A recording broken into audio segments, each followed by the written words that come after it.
बिस्मिल्लाहिर्रहमानिर्रहीम। अस्सलाम वालेकुम स्टूडेंट्स, मैं ज़फ़र अली शाह आज एक नए टॉपिक के साथ हाजिर हूँ।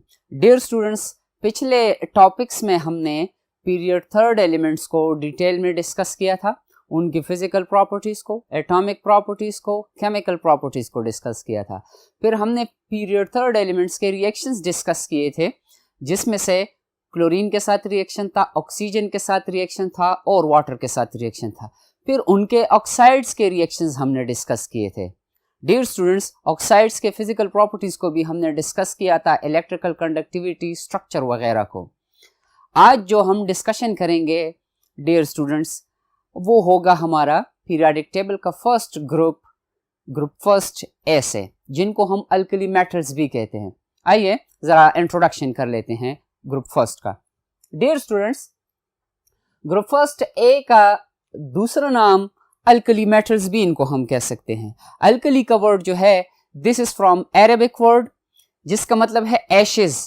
उनका ये कंसेप्ट था कि प्लांट्स के एशेज जो हैं उनमें ये वाले एलिमेंट्स, कौन से वाले एलिमेंट्स, अल्कली ग्रुप के एलिमेंट्स मौजूद हैं जो कि एसिडिक सॉल्यूशंस को न्यूट्रलाइज कर देते हैं।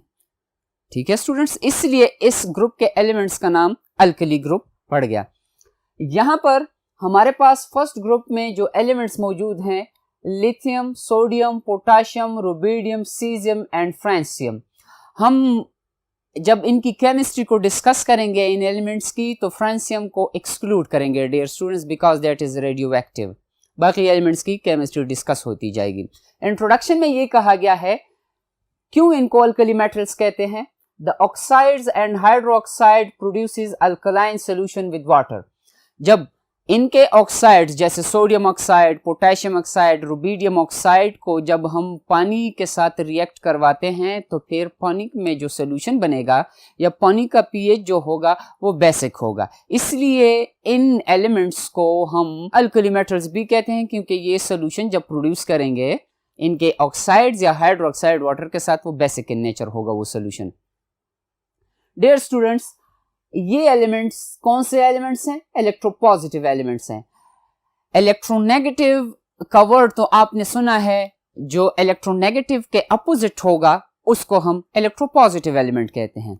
इलेक्ट्रोनेगेटिविटी है क्या डियर स्टूडेंट्स? इलेक्ट्रोनेगेटिविटी का ट्रेंड हमने लास्ट लेक्चर्स में डिटेल के साथ डिस्कस किया था कि कौन से फैक्टर इफेक्ट करेंगे इलेक्ट्रोनेगेटिविटी को। आपकी याददाश्त के लिए हम रिवाइज कर लेते हैं कि इलेक्ट्रोनेगेटिविटी ये वो फोर्स है या ये वो एबिलिटी है, टेंडेंसी भी हम कह सकते हैं, पावर भी हम कह सकते हैं, कि जिससे कोई एलिमेंट बॉन्डेड इलेक्ट्रॉन्स को अपनी तरफ अट्रैक्ट करेगा।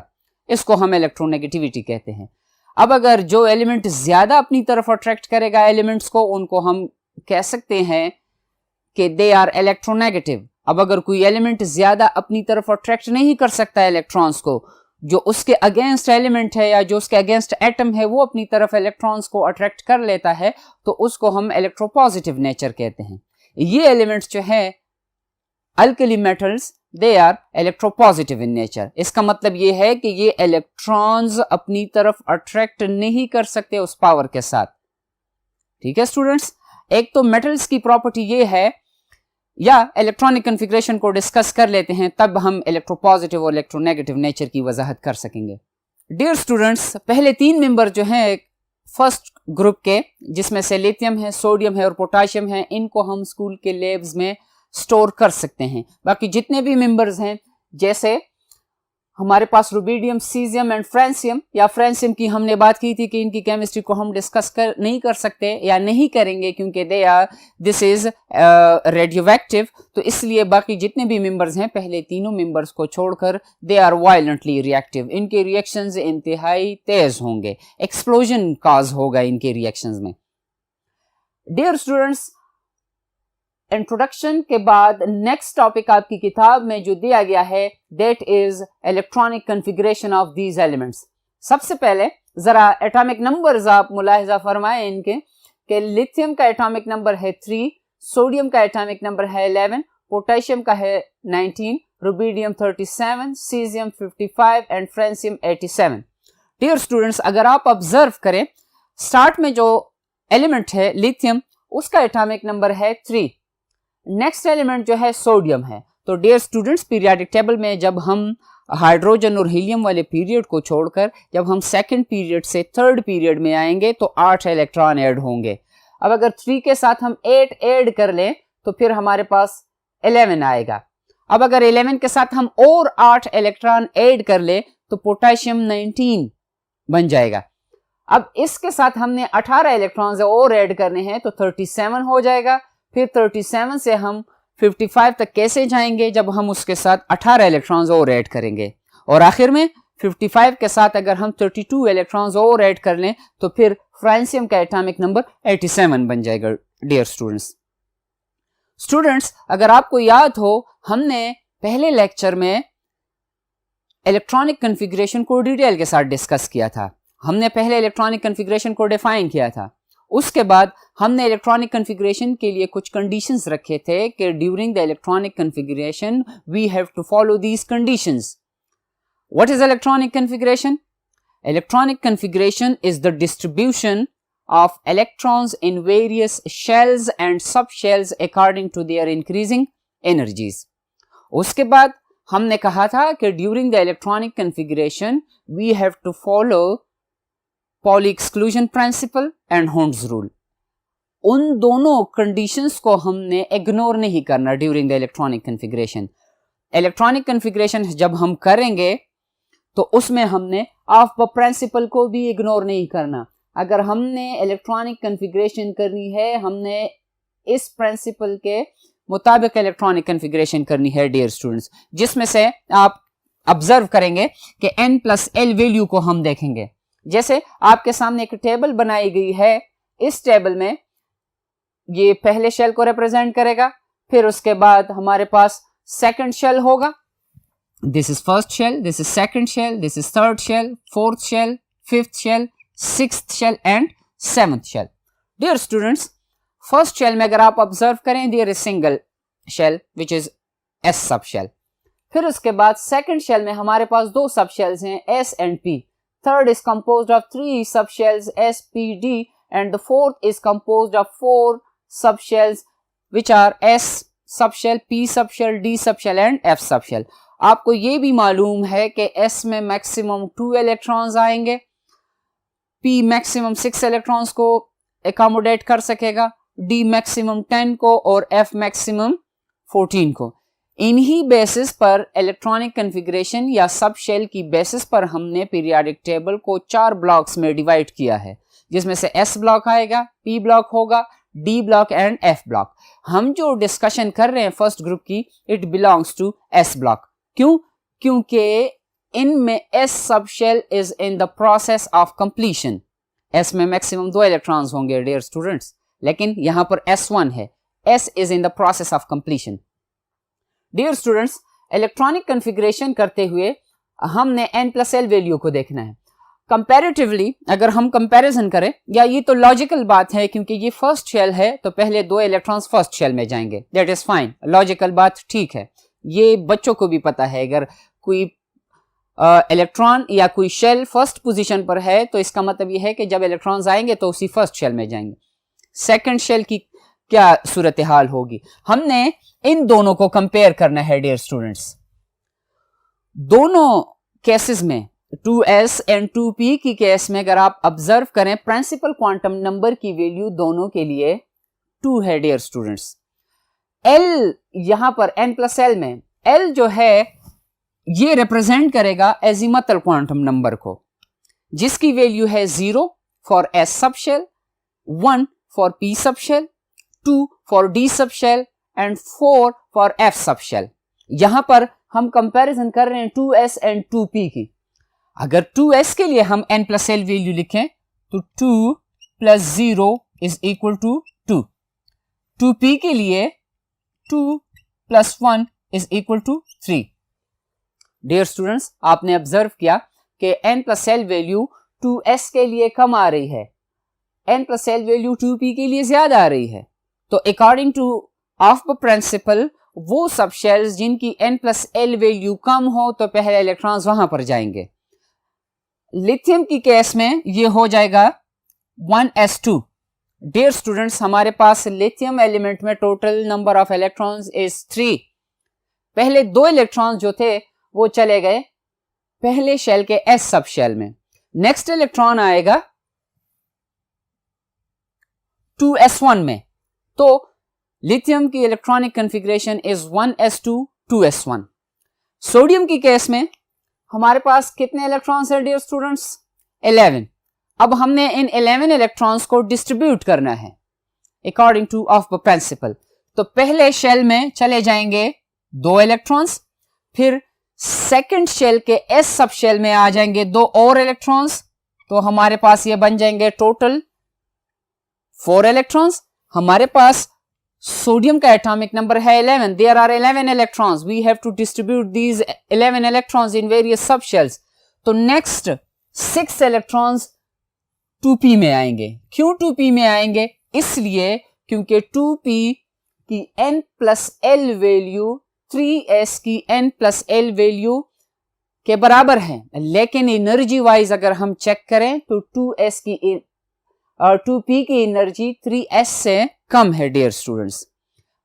हमने ऑफ प्रिंसिपल में ये बात की थी कि अगर n+l वैल्यू 2 सब शेल के लिए सेम आ रही है तो फिर हमने इलेक्ट्रॉन को किस सब शेल में प्रोमोट करना है या डिस्ट्रीब्यूट करना है। अब जिसकी प्रिंसिपल क्वांटम नंबर n की वैल्यू कम हो, पहले इलेक्ट्रॉन्स वहां पर जाएंगे। अगर हम इसके लिए n+l वैल्यू कैलकुलेट करें तो फिर ये हमारे पास हो जाएगी 3 + 0 = 3। 2p की केस में भी हमारे पास वैल्यू है 3। तो फिर हमने किस सब शेल में इलेक्ट्रॉन्स इंसर्ट करने हैं? हमने ऑब्जर्व करना है कि प्रिंसिपल क्वांटम नंबर की वैल्यू में क्या फर्क है। जिसकी प्रिंसिपल क्वांटम नंबर की वैल्यू कम हो डियर स्टूडेंट्स, पहले इलेक्ट्रॉन्स वहां पर जाएंगे। ठीक है स्टूडेंट्स। तो आखिरी इलेक्ट्रॉन 2 2 और 6 2 + 2 + 6 = 10। सोडियम में 11 इलेक्ट्रॉन्स हैं तो 10 इलेक्ट्रॉन डिस्ट्रीब्यूट किए हमने। अब 11th इलेक्ट्रॉन जब आएगा तो वो 3s1 में आएगा डियर स्टूडेंट्स। इसके बाद पोटेशियम का नंबर है, यही एक्सप्लेनेशन इस पर भी अप्लाई होगी और यही तरीक़ाकार होगा। तो पोटेशियम की केस में फिर हमारे पास इलेक्ट्रॉनिक कॉन्फ़िगरेशन हो जाएगी 3s2 3p6। टोटल इस केस में जो आप ऑब्जर्व कर रहे हैं 2 + 2 + 2 = 6 electrons, +6 = 12 electrons, +6 = 18 electrons. There are 19 electrons in potassium element or the atom of potassium element. तो जो आखिरी इलेक्ट्रॉन होगा वो कहां पर जाएगा? उसके लिए हमने n+l वैल्यू की तरफ आना है। n+l वैल्यू अगर हम अब इसमें से इलेक्ट्रॉन डिस्ट्रीब्यूट हो गए 3d और 4s की कंपैरिजन करें डियर स्टूडेंट्स, तो 3d 3 + 2 = 5। For the case of 4s 4 + 0 = 4। तो 4s के लिए n+l वैल्यू कम आ रही है, 3d के लिए n+l वैल्यू ज्यादा आ रही है। तो जो आखिरी इलेक्ट्रॉन होगा पोटेशियम की केस में वो आएगा 4th शेल के s सब शेल में। तो फिर हमारे पास पोटेशियम की इलेक्ट्रॉनिक कॉन्फ़िगरेशन हो जाएगी 1s2 2s2 2p6 3s2 3p6 and 4s1। Dear students, n+l value को फॉलो करते हुए आप एज अ प्रैक्टिस इन एलिमेंट्स की इलेक्ट्रॉनिक कॉन्फ़िगरेशन कर सकते हैं। n+l वैल्यू को, पॉल एक्सक्लूजन प्रिंसिपल को और होम्स रूल को इग्नोर नहीं करना। What is Paul exclusion principal? Paul exclusion principal हमें कहता है कि एक ऑर्बिटल में 2 इलेक्ट्रॉन्स के चारों क्वांटम नंबर सेम नहीं हो सकते। प्रिंसिपल क्वांटम नंबर अगर सेम हो तो एजीमथल क्वांटम नंबर भी पॉसिबल है कि सेम हो, मैग्नेटिक क्वांटम नंबर भी सेम हो सकता है, लेकिन स्पिन उन दोनों इलेक्ट्रॉन्स का सेम नहीं हो सकता। हुंड्स रूल क्या कहता है कि अगर हमें सेम एनर्जी के ऑर्बिटल्स अवेलेबल हों, जिनको हम डीजेनरेट ऑर्बिटल्स कहते हैं, अगर वो अवेलेबल है तो जब इलेक्ट्रॉन्स आएंगे तो पहले उन ऑर्बिटल्स को सिंगली ऑक्युपाई करेंगे। जैसे हमारे पास 4 इलेक्ट्रॉन्स हैं, p सब शेल में 3 ऑर्बिटल्स होंगे, तीनों डीजेनरेट हैं, सेम एनर्जी वाले हैं, तो पहले हाफ फिलिंग होगी फिर उसके बाद पेयरिंग होगी। That is Hund's rule. Dear students, आपने हॉर्न्स rule, Pauli exclusion principle Aufbau principle की बेस पर एलिमेंट्स की इलेक्ट्रॉनिक कॉन्फ़िगरेशन करनी है। नेक्स्ट टॉपिक की तरफ जाते हैं जो कि बिलोंग करता है ग्रुप फर्स्ट ए एलिमेंट्स से, जो है हमारे पास इनकी फिजिकल प्रॉपर्टी जैसे कंडक्टेंस वगैरह है। डियर स्टूडेंट्स, अल्कली मेटल्स की कुछ प्रॉपर्टीज हैं, जिसमें से पहली प्रॉपर्टी है कि these are the good conductors of heat and electricity. Heat and electricity मतलब ये थर्मल एनर्जी को एक पॉइंट से दूसरे पॉइंट पर ट्रांसफर कर सकते हैं। इलेक्ट्रिसिटी के लिए या करंट पैसेज के लिए, करंट के पास होने के लिए फ्री इलेक्ट्रॉन्स की ज़रूरत है। डियर स्टूडेंट्स, जब हम मेटल्स की बात करते हैं, इलेक्ट्रॉन सी मॉडल की वजाहत होगी उसमें, मतलब कि अगर हम मेटल्स की स्ट्रक्चर की बात करेंगे मेटेलिक फॉर्म में, बॉन्डेड फॉर्म में नहीं, जब वो किसी दूसरे एलिमेंट के साथ बॉन्ड बनाएंगे, नो, मेटेलिक फॉर्म में। एलिमेंटल फॉर्म भी हम कह सकते हैं, तो उनमें फ्री इलेक्ट्रॉन्स होते हैं अकॉर्डिंग टू इलेक्ट्रॉन सी मॉडल, जिसमें फिर हम डिस्कशन कर लेते हैं कि इनके एटम्स या इनकी न्यूक्लियाई अपनी जगह पर फिक्स्ड हैं, they are just vibrating at their mean position, plus their outermost shell electrons are loosely bound, जो किसी भी डायरेक्शन में within the vicinity of that metal, मतलब बाहर सरफेस से नहीं आएंगे वो इलेक्ट्रॉन्स, मोशन करते जाते हैं। तो करंट कंडक्शन के लिए यही फ्री इलेक्ट्रॉन्स मौजूद है, इसलिए इन एलिमेंट से कंडक्शन ऑफ करंट पॉसिबल है। नेक्स्ट कहा गया है कि ये सॉफ्ट एलिमेंट्स हैं। जब ये सॉफ्ट एलिमेंट्स हैं, लाइटर है, इनकी डेंसिटी इतनी ज्यादा नहीं है, तो these are light elements. Soft क्यों है डियर स्टूडेंट्स? इसलिए क्योंकि जो मेटेलिक फोर्सेस हैं इनमें वो कमजोर हैं। अब कमजोर या वीक मेटेलिक फोर्सेस होने की वजह से, मेटेलिक फोर्सेस का मतलब है डियर स्टूडेंट्स मेटेलिक बॉन्डिंग कम है, कमजोर है, तो इसी वजह से ये नरम है और इनको हम छुरी से काट सकते हैं। एज अ रिजल्ट या एज अ कंसिक्वेंस इनके मेल्टिंग और बॉइलिंग पॉइंट्स भी कम है। मेल्टिंग पॉइंट आप जानते हैं कि this is the temperature at which any solid starts conversion into liquid state and completely convert at that temperature into liquid state. अगर प्योर सब्सटेंस हो, ये कंडीशन आपने याद रखनी है। Boiling point is the temperature at which the vapor pressure of that particular liquid is equal to the external pressure। ये वो temperature है कि जिस पर उस लिक्विड का वेपर प्रेशर और एक्सटर्नल प्रेशर या एटमॉस्फेरिक प्रेशर बराबर हो, उसी टेम्परेचर को हम बॉइलिंग पॉइंट कहते हैं। जैसे 100 डिग्री सेल्सियस पर वाटर का वेपर प्रेशर और एटमॉस्फेरिक प्रेशर मैच कर जाते हैं और बॉइलिंग शुरू हो जाती है। डेंसिटी को हम डिफाइन किस तरह करेंगे dear students? The density of these elements is low. Density is mass per unit volume.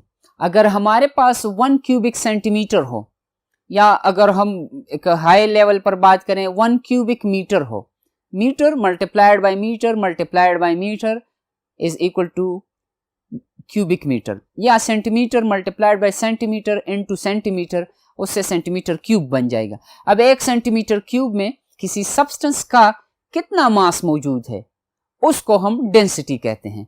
तो इन एलिमेंट्स में फोर्सेस ऑफ अट्रैक्शन कम है, पर यूनिट वॉल्यूम एटमों की तादाद कम होगी, इसलिए इनकी डेंसिटी कम होगी। Dear students, next property, trends in atomic radius. Atomic radius की वजाहत इस चैप्टर के स्टार्ट में हमने की थी कि एटॉमिक रेडियस इंडिविजुअल एटम के लिए, सिंगल एटम के लिए हम फाइंड नहीं कर सकते, क्योंकि आम बात है या एक वाज़ेह बात है कि एक एटम हम नहीं देख सकते। तो जब हम सिंगल एटम को ऑब्जर्व नहीं कर सकते थ्रू नेकेड आई, या हम देख ही नहीं सकते किसी भी सोर्स से, तो फिर हम कैसे एटम का साइज फाइंड आउट करेंगे? तो हमने फाइंड आउट करना है उनको कंबाइंड स्टेट में। बुक में वर्ड इस्तेमाल किया है स्ट्रिक्टली बॉन्डेड कंडीशंस। तो बॉन्डेड कंडीशंस में, अभी क्योंकि ये मेटल्स हैं, तो मेटल्स किस वक्त बॉन्डेड होंगे? मेटेलिक फॉर्म में दूसरे एटम के साथ ये बॉन्डेड होंगे। उस वक्त हमने इनके इंटर न्यूक्लियर रेडियाई कैलकुलेट करने हैं। तो दो न्यूक्लियाई के दरमियान जो डिस्टेंस है उनको हम इंटर न्यूक्लियर रेडियाई कहते हैं, और उसका हाफ जो होगा उस एटम का साइज होगा। ट्रेंड क्या है डाउन द ग्रुप, वो ऑब्जर्व करते हैं। डियर स्टूडेंट्स, आप एक टेबल ऑब्जर्व कर रहे हैं, एलिमेंट्स हैं, एलिमेंट्स के नाम lithium, sodium, potassium, rubidium and caesium, और फिर उनके एटॉमिक रेडियाई या एटॉमिक रेडियस दिए गए हैं एंगस्ट्रॉम यूनिट में। Students, nanometre 10 power minus 9 metre is equal to 1 nanometre. 10 power minus 10 metre is equal to 1 angstrom. क्योंकि ये इंतहाई कम फासला है दो न्यूक्लियाई के दरमियान, इसलिए हम एंगस्ट्रॉम यूनिट की तरफ जा रहे हैं, ना कि मीटर की तरफ हम जाएं।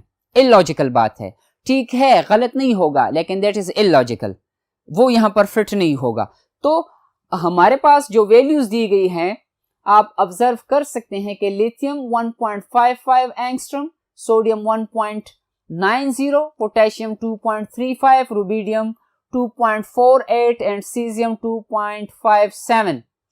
इसका मतलब ये है जनाब कि जब हम ग्रुप में टॉप टू बॉटम आएंगे, शेल 1 बाय 1 ऐड होता जाएगा, जिसकी वजह से एटम का साइज इंक्रीज होगा। आपने एटॉमिक रेडियस का ट्रेंड ऑब्जर्व किया, वैल्यूज दी गई हैं, किताब में आप चेक कर सकते हैं। तो इसका मतलब यह है कि ट्रेंड ये है कि जब हम ऊपर से नीचे की तरफ आएंगे ग्रुप्स में, तो एटम का साइज बढ़ता जाएगा। क्यों बढ़ता जाएगा? क्योंकि नंबर ऑफ शेल्स बढ़ते जा रहे हैं। नंबर ऑफ शेल्स बढ़ने से नंबर ऑफ इलेक्ट्रॉन्स बढ़ते जाएंगे, और नंबर ऑफ इलेक्ट्रॉन्स बढ़ने की वजह से शील्डिंग इफेक्ट बढ़ता जाएगा। दूसरा फैक्टर इफेक्टिव न्यूक्लियर चार्ज का है। अगर हम लिथियम के लिए effective nuclear charge find out करें, तो उसके लिए हमने इक्वेशन लिखा था कि Z इफेक्टिव यहां पर इफेक्टिव न्यूक्लियर चार्ज को रिप्रेजेंट करेगा, is equal to Z is the atomic number of that element which is under consideration, minus S is the number of inner shell electrons. तो lithium की case में Z is 3, atomic number of lithium is 3, minus 2 is the number of inner shell electrons which is equal to 1 plus।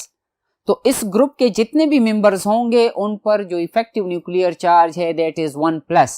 Sodium की case में 11 minus 10, potassium की case में 19 minus 18। तो मतलब first group के जो मेंबर्स हैं उन पर इफेक्टिव न्यूक्लियर चार्ज कितना है? 1 प्लस। तो डाउन द ग्रुप आते हुए शेल्स तो ऐड होते जा रहे हैं, प्रोटॉन्स भी ऐड होंगे, या हम कह सकते हैं कि एटॉमिक नंबर बढ़ रहा है, लेकिन इफेक्टिव न्यूक्लियर चार्ज कांस्टेंट है, जिसकी वजह से एटम का साइज बढ़ता जाएगा और एटॉमिक रेडियाई उसके साथ बढ़ता जाएगा। तो ये ट्रेंड आपने ऑब्जर्व किया डियर स्टूडेंट्स। वजह आपको बता दिया गया है, कंटिन्यूअस एडिशन ऑफ शेल्स, जिसकी वजह से शील्डिंग इफेक्ट बढ़ता जाएगा, and effective nuclear charge is constant. दूसरा ट्रेंड या दूसरी प्रॉपर्टी जो हम डिस्कस करेंगे, trends in first ionisation energy. Dear students, the definition of ionisation energy is it is the energy required to remove the most loosely bound electron from 1 mole of gaseous atoms. Ionisation का process हमेशा gaseous state में ही possible है। ठीक है students, इससे अक्सर multiple choice questions बन जाते हैं। सेकंड पॉइंट क्या है? आयोनाइजेशन एनर्जी का डेफिनेशन आपको मालूम होना चाहिए। नॉर्मली हम यूनिट यूज करते हैं किलो जूल्स पर मोल, तो फिर वहां पर आयोनाइजेशन एनर्जी की टर्मिनोलॉजी यूज होगी। अगर हम इलेक्ट्रॉन वोल्ट यूज करते हैं तो फिर वहां पर हमारे पास आयोनाइजेशन पोटेंशियल का यूनिट यूज होगा। मैथमेटिकली डिफरेंट होंगे, प्रोसेस सेम है डियर स्टूडेंट्स।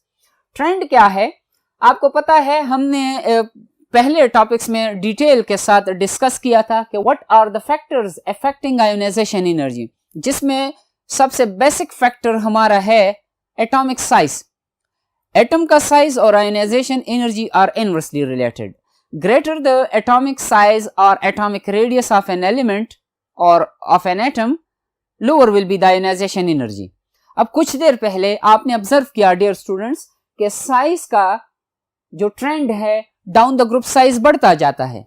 तो साइज बढ़ने की वजह से अगर उस साइज के फैक्टर को हम आयोनाइजेशन एनर्जी पर अप्लाई करें, तो फिर हमारे पास साइज जितना बढ़ता जाएगा आयोनाइजेशन एनर्जी उतनी कम होती जाएगी। ट्रेंड ऑब्जर्व करें डियर स्टूडेंट्स, न्यूमेरिकल वैल्यूज दी गई है। लिथियम, क्योंकि इफेक्टिव न्यूक्लियर चार्ज इस ग्रुप पर जो मौजूद है दैट इज 1 प्लस।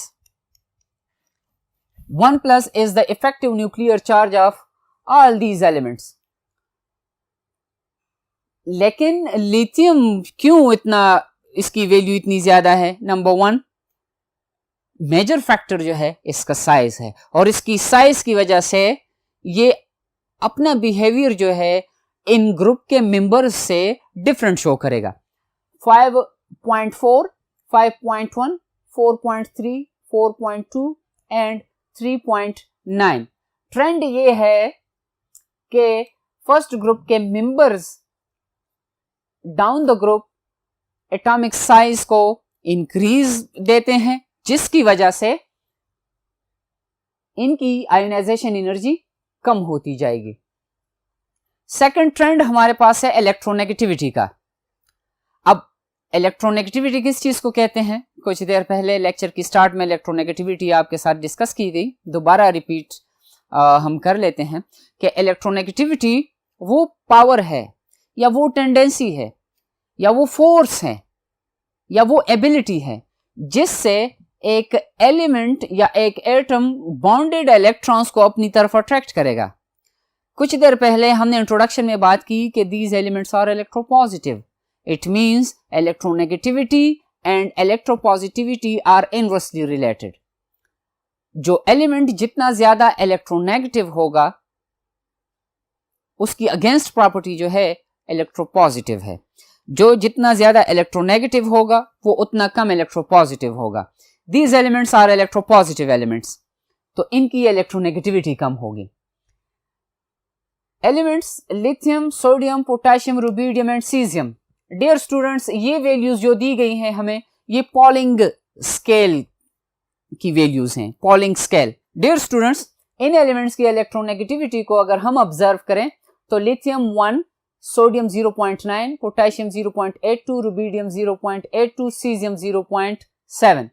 पोटेशियम और रुबिडियम की वैल्यूज जो है आपकी किताब में 0.8 की वैल्यूज दी गई हैं। आपकी समझ के लिए, क्लैरिफिकेशन के लिए मैंने उनके साथ जो सही वैल्यूज हैं उनकी 0.82 है, इनको राउंड ऑफ करके लिखा गया है। ये वैल्यूज जो है ये पॉलिंग स्केल पर ये वैल्यूज हैं, और पॉलिंग स्केल जो है वो रिलेटिव स्केल है, इसलिए इलेक्ट्रोनेगेटिविटी का कोई यूनिट नहीं है। ये कंसेप्ट आप लोगों को होना चाहिए।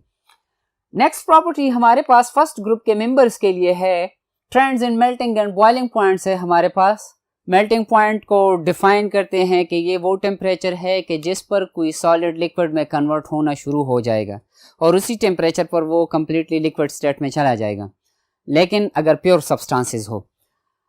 बॉइलिंग पॉइंट को हम इस तरह डिफाइन करते हैं कि जो लिक्विड हम ऑब्जर्व कर रहे हैं उस लिक्विड के वेपर्स का वेपर प्रेशर स्पेसिफिक टेम्परेचर पर एटमॉस्फेरिक प्रेशर के बराबर हो जाए तो उसको हम उस लिक्विड का बॉइलिंग पॉइंट कहेंगे। जैसे 100 degree Celsius is the boiling point of water.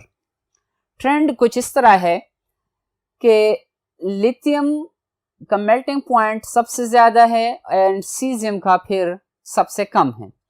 Boiling points की केस में लिथियम 1085 से होता हुआ 28.7 डिग्री सेल्सियस तक पहुंच जाता है।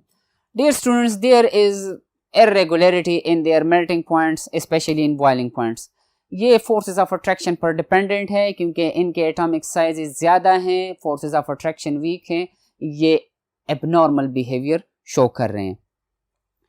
नेक्स्ट प्रॉपर्टी हमारी है dear students trends in density. Next topic is trends in density. Density को हम किस तरह डिफाइन करते हैं students? Density is the mass per unit volume. Unit volume में किसी सब्सटेंस के अगर पार्टिकल ज्यादा हो तो उसकी डेंसिटी ज्यादा होगी, और अगर उतने ही वॉल्यूम में नंबर ऑफ पार्टिकल्स कम हो तो फिर हमारे पास उसकी डेंसिटी कम होगी। As an example, general life से हम एग्जाम्पल लेते हैं। अगर हम एक कंटेनर में रेत ले लेते हैं, सैंड, उसके पार्टिकल्स की साइज कम है तो उसमें सैंड के पार्टिकल्स या अमाउंट जो होगा बहुत ज्यादा आएगा।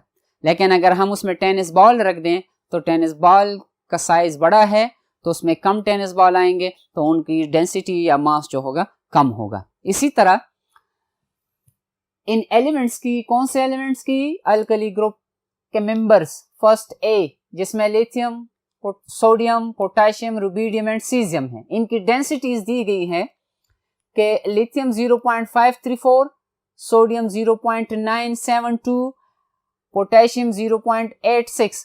अगर आप ऑब्जर्व करें dear students, there is an abnormality in case of sodium and potassium. ये एबनॉर्मेलिटी क्यों है? सोडियम की डेंसिटी पोटेशियम की डेंसिटी से ज्यादा है।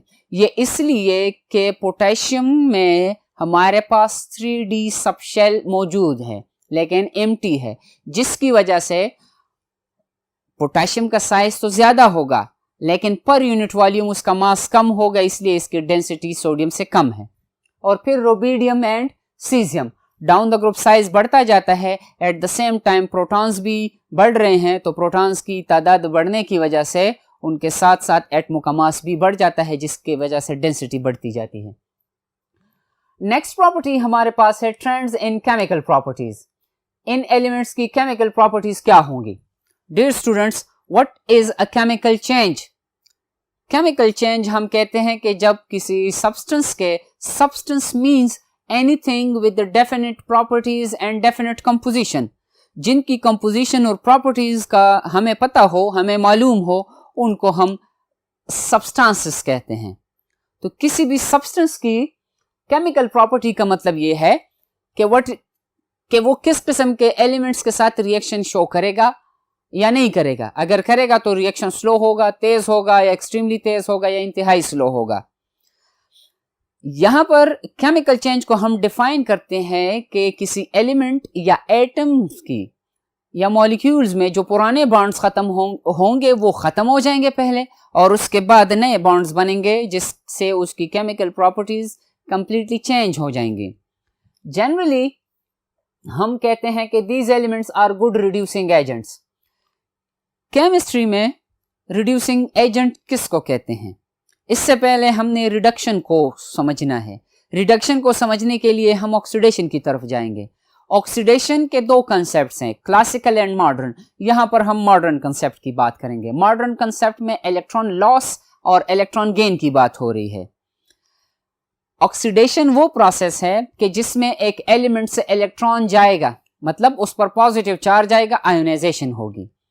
रिडक्शन वो प्रोसेस है डियर स्टूडेंट्स कि जिसमें कोई एलिमेंट न्यूट्रल से नेगेटिव में कन्वर्ट होगा by the gain of electron, वो इलेक्ट्रॉन गेन करेगा। ये एलिमेंट्स जो हैं ये रिड्यूसिंग एजेंट हैं। रिड्यूसिंग एजेंट का मतलब ये है कि खुद तो ऑक्सीडाइज हो जाएंगे, इलेक्ट्रॉन दे देंगे, लेकिन दूसरे सब्सटेंस को इलेक्ट्रॉन्स देंगे, उनको रिड्यूस करवाएंगे ये एलिमेंट्स, इसलिए इनको हम रिड्यूसिंग एजेंट्स भी कहते हैं। रिएक्शन क्या होगा इनका कि इनको जब वाटर के साथ रिएक्ट हम करवाते हैं तो वाटर को हाइड्रोजन में कन्वर्ट कर लेते हैं। मतलब ये एलिमेंट्स जब वाटर के साथ रिएक्शन कर लेते हैं तो हाइड्रोजन गैस बनेगी और रिस्पेक्टिव हाइड्रोक्साइड बनेगा। रिस्पेक्टिव हाइड्रोक्साइड का मतलब ये है कि अगर हमने लिथियम को एन एग्जाम्पल लिया है, या पोटेशियम को लिया है, या सोडियम को लिया है, या रुबिडियम या सीजियम को लिया है, तो ये वाटर के साथ जब वायलेंट रिएक्शन करेंगे, इनका रिएक्शन इंतहाई तेज होगा। तो जब ये उनके साथ रिएक्शन कर जाते हैं तो as a result hydrogen gas और पोटेशियम हाइड्रोक्साइड, रुबिडियम, सीजियम या सोडियम हाइड्रोक्साइड में कन्वर्ट होंगे। जनरल मैकेनिज्म है। मैकेनिज्म हम किसको कहते हैं? मैकेनिज्म वो स्टेप्स है जिससे वो रिएक्शन कंप्लीट होगा। तो जनरली इनका मैकेनिज्म डिस्कस किया गया है कि ये मेटल्स कैसे वाटर के साथ रिएक्शन करते हैं। मेटल्स जैसे ही वाटर के साथ कांटेक्ट में आ जाते हैं, ये आयोनाइज होकर पॉजिटिव आयन में कन्वर्ट हो जाएंगे, क्योंकि this is first group members, these are first group members, तो इन पर यूनिट पॉजिटिव चार्ज आएगा। ये सिंगल इलेक्ट्रॉन डोनेट करने से अपने ऑक्टेट को कंप्लीट करेंगे, which is the condition for the stability. Single electron donate करेंगे। अब वही सिंगल इलेक्ट्रॉन वाटर के साथ रिएक्शन करके वाटर को एटॉमिक हाइड्रोजन, डियर स्टूडेंट्स इसका मतलब है एटॉमिक हाइड्रोजन 2 के साथ कैंसिल हो जाएगा तो सिंगल हाइड्रोजन रह जाएगा। अगर बैलेंस्ड केमिकल इक्वेशन की तरफ हम जाएं, या अगर हम पूरे नंबर ऑफ मोल्स लिखें, तो फिर ओवरऑल रिएक्शन या नेट रिएक्शन में हमारे पास हाइड्रोजन मॉलिक्यूल बनेगा H2। अगर आपको याद हो, हमने पीरियड थर्ड एलिमेंट्स में ये रिएक्शंस डिटेल के साथ डिस्कस किया था। उसके साथ साथ हाइड्रोक्साइड आयन बनेगा, या हाइड्रोक्सल आयन जिसको हम कह सकते हैं। ओवरऑल नेट रिएक्शन हमारे पास क्या होगा कि मेटल अगर सॉलिड स्टेट में है, क्योंकि दीज आर सॉलिड्स, नर्म सॉलिड्स हैं, जैसे ही वाटर के साथ कांटेक्ट में आ जाएंगे कन्वर्ट हो जाएंगे वाटर लिक्विड, और मेटल सॉलिड कन्वर्ट हो जाएंगे मेटल हाइड्रोक्साइड में, और हाइड्रोजन एटम शो किया गया है। हाफ हाइड्रोजन का मतलब ये है, या हाफ हाइड्रोजन मॉलिक्यूल का मतलब ये है एटॉमिक हाइड्रोजन। डियर स्टूडेंट्स, तो ओवरऑल अगर हम चेक करें तो जिस मेटल को हमने लिया है वाटर के साथ रिएक्शन के लिए, वो अपने हाइड्रोक्साइड में कन्वर्ट होगा। लेट्स से हमने पोटेशियम को लिया है, तो पोटेशियम हाइड्रोक्साइड में कन्वर्ट हो जाएगा और हाइड्रोजन मॉलिक्यूल गैस जो है वो रिलीज हो जाएगी। ये रिएक्शन जो है एक्सोथर्मिक रिएक्शन है। इस दौरान थर्मल एनर्जी प्रोड्यूस हो जाएगी। उस थर्मल एनर्जी की वजह से हाइड्रोजन गैस की बर्निंग शुरू हो जाएगी, तो वाटर सरफेस पर हमें आग दिखाई देगी। Lithium reacts slower then other group members. Lithium reaction slow show करेगा, क्यों? क्योंकि उसकी आयोनाइजेशन एनर्जी हाई है, इलेक्ट्रोनेगेटिविटी उसकी ज्यादा है। ये दोनों फैक्टर्स क्यों आए हैं लिथियम में? Due to its smaller atomic size. Sodium के बारे में कहा गया है कि इट शोज विगोरस रिएक्शन, तेज रिएक्शन। फिजिंग उसको हम कहते हैं कि जब ये सोडियम वाटर के साथ कंटेनर में कांटेक्ट में आ जाएगा तो इससे एक स्पेसिफिक साउंड प्रोड्यूस होगा, that is known as fizzing. फिर उसके बाद है स्कैटिंग वाटर के सरफेस पर ये ज्यादा रिएक्टिविटी की वजह से जिगजैग पैटर्न में या इरेगुलर पैटर्न में ये मोशन शुरू करेगा, क्योंकि इनके रिएक्शन इतने तेज हैं, उसको स्कैटिंग कहते हैं कि scattering on the water surface. Potassium की केस में कहा गया है कि पोटेशियम का रिएक्शन सोडियम और लिथियम से ज्यादा विगोरस होगा। क्रैक्स एंड पॉप्स, क्रैकिंग होगी इनमें, और पॉपिंग का मतलब यह है कि ये वाटर सरफेस से उछल के आएगा। क्रैकिंग एंड पॉपिंग क्यों होगा? जब हाइड्रोजन गैस की प्रोडक्शन होगी, थर्मल एनर्जी इतनी प्रोड्यूस हो जाएगी कि सोडियम जैसे ही वाटर के साथ कांटेक्ट में आ जाएगा एक्सप्लोड होगा। और आखिर में रुबिडियम और सीजियम की बात की गई है कि they explodes violently in contact with water. मतलब ये है जनाब इस डिस्कशन का कि जब हम ग्रुप में नीचे आते हैं, डाउन द ग्रुप आते हैं, तो इनकी रिएक्टिविटी इतनी बढ़ जाती है कि जैसे ही ये वाटर के साथ कांटेक्ट में आएंगे एक्सप्लोजन होगा। ठीक है स्टूडेंट्स, और यहां पर कहा गया है कि they follow electrode potential value during the redox reaction. Electrochemical series आपने फर्स्ट ईयर में सीखा था, उसमें एक टेबुलर फॉर्म में वैल्यूज दी गई हैं इलेक्ट्रोड पोटेंशियल की, या रेडॉक्स या ऑक्सीडेशन पोटेंशियल की। अगर हम ऑक्सीडेशन पोटेंशियल की बात करें या रिडक्शन पोटेंशियल की, दोनों की, क्योंकि दे आर इनवर्सली रिलेटेड। अगर हम ऑक्सीडेशन पोटेंशियल की बात करें किसी एलिमेंट के लिए, अगर ऑक्सीडेशन पोटेंशियल की वैल्यू पॉजिटिव है, इट मींस कि वो आसानी से ऑक्सीडाइज होगा, तो उसकी रिडक्शन पोटेंशियल की वैल्यू नेगेटिव में होगी। फिर सपोज अगर हम कहें कि लिथियम की रिडक्शन पोटेंशियल की वैल्यू -3.5 है, इट मींस कि ये इंतहाई मुश्किल से रिड्यूस होगा, लेकिन इंतहाई आसानी से ये ऑक्सीडाइज होगा। डियर स्टूडेंट्स, इस टॉपिक की आखिर में हमने डिस्कशन की केमिकल प्रॉपर्टीज की, केमिकल बिहेवियर की। इंशाल्लाह नेक्स्ट लेक्चर में हमारी डिस्कशन जो होगी इसी ग्रुप से रिलेटेड होगी।